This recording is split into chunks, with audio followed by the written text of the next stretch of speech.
এই ভিডিওটা গতকালকের। আর গতকালকে ছেলের পরীক্ষা ছিল। তো পরীক্ষা থাকার কারণে দিনের বেলা তেমন কোনো কাজ করতে পারিনি। ওর পরীক্ষার হলে যেতে হয়েছে। আর শরীরটাও খুব বেশি একটা ভালো নেই, অসুস্থ ছিল। তো পরীক্ষা থেকে এসে রেস্ট নিয়েছিলাম। সারাদিন আর তেমন কোনো কাজ করিনি। খাওয়া-দাওয়া করে ঘুম দিয়েছিলাম। ঘুম থেকে উঠেছি মাগরিবের দিকে। তো মাগরিবের দিকে উঠে আগে চুলায় রান্নাটা বসিয়ে দিলাম।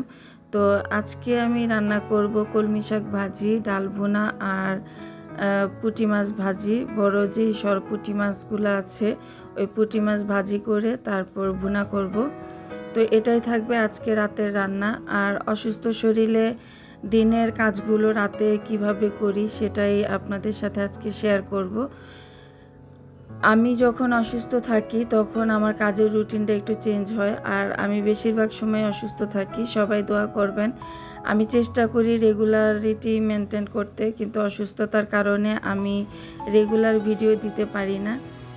তা আমার যতটুকু ভিডিওতে গ্রোথ ছিল ততটুকু আর আপাতত নেই, কারণ আমি রেগুলারিটি মেনটেন করতে পারিনি। প্রতিদিন ভিডিও দিলে আপনার চ্যানেল অবশ্যই এগিয়ে যাবে, কিন্তু প্রতিদিন ভিডিও দিতে না পারলে চ্যানেল একটু ডাউন হয়ে যায়। তো তারপরও আলহামদুলিল্লাহ যতটুকু আছে আল্লাহ পাকের কাছে শুকরিয়া। আপনারা ভালোবেসে যে আমাকে দেখছেন এটাই আপনাদের কাছে কৃতজ্ঞ। তো অনেকেই বলেন, আপু আপনার ভিডিও অনেক ভালো লাগে, আপনার এডিটিং খুব ভালো লাগে, আপনি কোথা থেকে এডিটিং শিখেছেন, ইত্যাদি ইত্যাদি। এই কমেন্টগুলো নিয়ে আমি নেক্সট ভিডিওতে আলোচনা করব ইনশাল্লাহ। তো এখন আমি আমার বিছানাটা গুছিয়ে, যেহেতু সারাদিন ঘুমিয়েছিলাম, এসে শরীরটা অনেক বেশি খারাপ লাগছিল। তো সন্ধ্যার পরেই এখন রুমটা গুছিয়ে নিচ্ছি। আর আপনাদের ভাইয়া আসার আগেই আমি প্রতিদিন সংসারটা আবার নতুন করে গুছিয়ে নিই। দিনের বেলা তো একবার গুছাই যতটুকু পারি, আবার রাতে আপনাদের ভাইয়া বাসায় আসার আগেই রুমগুলো গুছিয়ে নিই। আমি আগের ভিডিওতে বলেছিলাম যে আপনাদের ভাইয়া একেবারে এলোমেলো পছন্দ করে না, তাই আমি চেষ্টা করি যে ও আসার আগেই রুমগুলো গুছিয়ে একেবারে পরিপাটি করে ফেলতে। তো আমার রুমটাকে কিন্তু আমি গুছিয়ে ফেলেছি।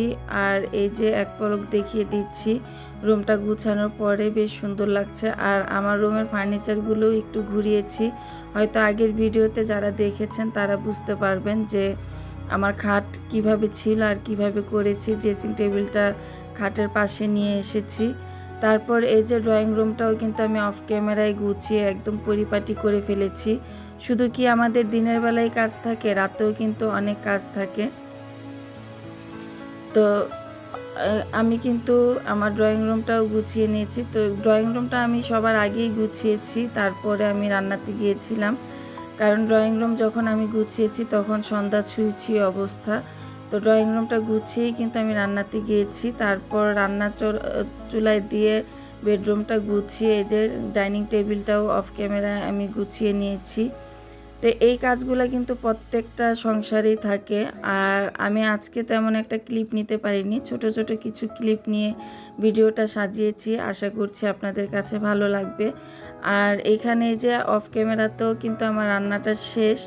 যেহেতু আমার শরীরটা খারাপ, তাই পুরোপুরি আমি সব কিছু আজকে শেয়ার করতে পারিনি, আন্তরিকভাবে দুঃখিত।